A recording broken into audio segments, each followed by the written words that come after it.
Musta? Bilis lang to. Paalis kasi tayo, pero andung, andungis nung iniwan lang doon sa may upuan natin sa labas. Pero, yan, pakita ko sa inyo yung binili nating bagong switch. Well, switch ng, switch ng para sa keyboard. Oops, ay meron pa pala. Ano to? Okay. Sabi ko mabilis lang, pero check natin kung mabilis lang. Open natin rin to. Hindi ko matandaan kung ano eh. Uy, ano yun? Okay. So, feeling ko alam ko na itong isa. Ito yung So, i-upgrade na natin. Hindi naman na-upgrade. Papalitan na natin yung switch puller natin at switch puller at cap cooler. Keycaps cooler. Kasi gamit natin yung sa ako, diba? So, ngayon, ano ba yung paalis eh? Paalis talaga eh. Wait. So, okay. So, going back, ayun nga. Ito kasi yung gamit natin, di ba? Currently yan. Itong dalawa. Ito yung gamit, pares provided to do sa ako na 30, basta yung 98B natin na ako. So, open natin to. Wala lang, gusto ko lang ng black na para maganda yung itsura. Check natin. Oops. Ano to?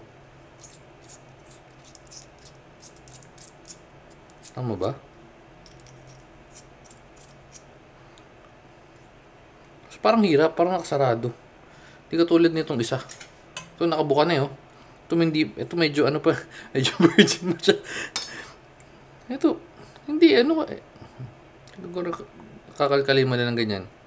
Okay, so yan, check ko kung okay, pero sige.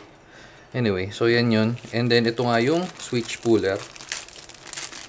Para sa 100 plus din to parehas or 2. Hindi ko matandaan, wait.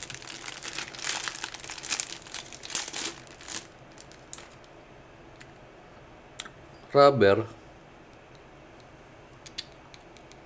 Ayos lang. Medyo malagkit. Wait.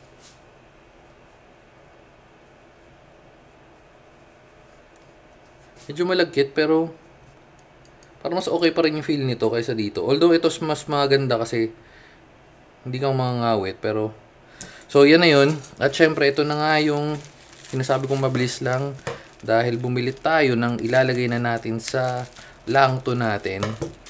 Yung sa Lang 2 ko nakapansin ako nagdi-disconnect yung Bluetooth. Di ko sure kung bakit, pero inobserbahan ko pa. Pero so far ngayon, after ko mag-reset, okay na siya. So, sana mag-steady. Dahil ito yung lalagay natin doon sa Lang 2. Ayan. Okay, so tabi na rin natin to.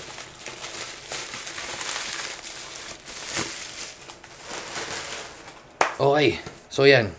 Bumili tayo ng Ako Custom Switches Snow Blue Gray. At nakasarado pa. So, hindi na natin bubuksan to. Isa parehas lang naman yun. Pero, yan. Okay, so, linear switch. Tinerdo ko lang. Medyo na-OC tayo. So, tinerdo ko lang. Blue kasi, tas blue-white, diba? So, yan. Oops, wait. Yun. Solid. Solid kahit di pa natin napapakinggan yung tunog. Pero feeling ko maganda. Linear. Okay, so 5 pins. 5 pins na rin pala to. Uy, ang ganda. Tsaka magaang.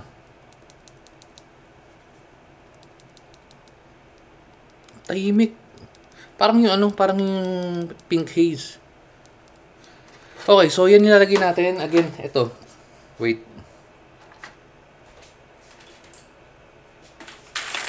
Yan, ito terno natin. Kita nyo naman, saktong-sakto. Bagay yung kulay, di ba? Okay, so nahirapan ako maghanap dito kasi tulad nga sabi ko, tinerdo ko lang yung kulay nitong Lang 2 dito sa keyboard natin or sa keyboard and keycaps. So ngayon kasi nakakliki pa rin siya. Papalit na tayo, balik tayo sa linear and silent switch. Okay, so yun lang, dito na natin tatapusin. Ligpit ko na to dahil alis tayo, may pupuntahan pa tayo. Bye bye, and babu. Alright. Sige na, bye-bye na. Pang ginagawa niya dito. Liligpit na lang ako.